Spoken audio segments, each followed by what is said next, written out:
Atos dos Apóstolos, capítulo 28. Em Malta. Quando já estávamos em terra são e salvos, soubemos que a ilha se chamava Malta. Os moradores dali nos trataram com muita bondade. Como estava chovendo e fazia frio, acenderam uma grande fogueira. Paulo ajuntou um feixe de gravetos e os estava jogando no fogo, quando uma cobra, fugindo do calor, agarrou-se na mão dele. Os moradores da ilha viram a cobra pendurada na mão de Paulo e comentaram: "Este homem deve ser um assassino, pois ele escapou do mar, mas mesmo assim a justiça divina não vai deixá-lo viver." Mas Paulo sacudiu a cobra para dentro do fogo e não sentiu nada. Eles pensavam que ele ia ficar inchado ou que ia cair morto de repente. Porém, depois de esperar bastante tempo, vendo que não acontecia nada, mudaram de ideia e começaram a dizer que ele era um deus. Perto daquele lugar havia algumas terras que pertenciam a Públio, o chefe daquela ilha. Ele nos recebeu muito bem e durante 3 dias nós fomos seus hóspedes. O pai dele estava de cama, doente, com febre e disenteria. Paulo entrou no quarto, fez uma oração, pôs as mãos sobre ele e o curou. Depois disso, os outros doentes da ilha vieram e também foram curados. Eles mostraram muito respeito por nós e quando embarcamos, puseram no navio tudo o que precisávamos para a viagem.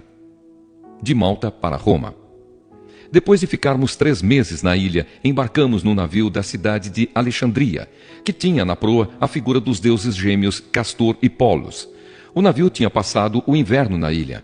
Nós chegamos à cidade de Siracusa, onde ficamos 3 dias. Dali, seguimos viagem e chegamos à cidade de Régio. No dia seguinte, o vento começou a soprar do sul, e em 2 dias chegamos a Pozzuoli. Nessa cidade encontramos alguns cristãos que nos pediram que ficássemos com eles 1 semana. E assim chegamos a Roma. Os irmãos de Roma tinham recebido a notícia da nossa chegada e foram se encontrar conosco nos povoados de Praça de Ápio e de 3 Vendas. Ao ver esses irmãos, Paulo agradeceu a Deus e se animou.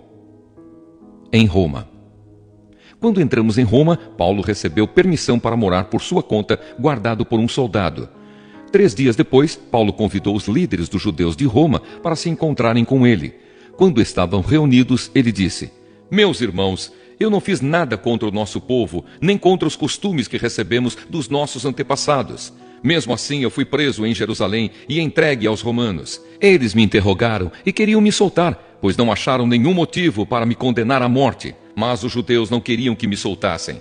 Por isso, fui obrigado a pedir para ser julgado pelo imperador, embora eu não tenha nenhuma acusação para fazer contra o meu próprio povo. Foi por esse motivo que pedi para ver vocês e conversarmos. Estou preso com estas correntes de ferro por causa daquele que o povo de Israel espera." Então eles disseram: "Nós não recebemos nenhuma carta da Judéia a seu respeito. Também nenhum dos nossos irmãos veio de lá com qualquer notícia ou para falar mal de você. Mas gostaríamos de ouvir você dizer o que pensa, pois sabemos que, de fato, em todos os lugares falam contra essa seita a qual você pertence." Então marcaram um dia com Paulo. Nesse dia, muitos deles foram ao lugar onde Paulo estava. Desde a manhã até a noite, ele lhes anunciou e explicou a mensagem sobre o reino de Deus. E por meio da lei de Moisés e dos livros dos profetas, procurou convencê-los a respeito de Jesus. Alguns aceitaram as suas palavras, mas outros não creram. Então todos foram embora, conversando entre si. Mas, antes que saíssem, Paulo ainda disse mais uma coisa. O Espírito Santo tinha razão quando falou por meio do profeta Isaías aos antepassados de vocês. Pois ele disse a Isaías: "Vá e diga a esta gente, vocês ouvirão, mas não entenderão. Olharão, mas não enxergarão nada. Pois a mente deste povo está fechada. Eles taparam os ouvidos e fecharam os olhos. Se eles não tivessem feito isso, os seus olhos poderiam ver e os seus ouvidos poderiam ouvir. A sua mente poderia entender e eles voltariam para mim e eu os curaria, disse Deus." E Paulo terminou dizendo: "Pois fiquem sabendo que Deus mandou a mensagem de salvação para os não-judeus e eles escutarão."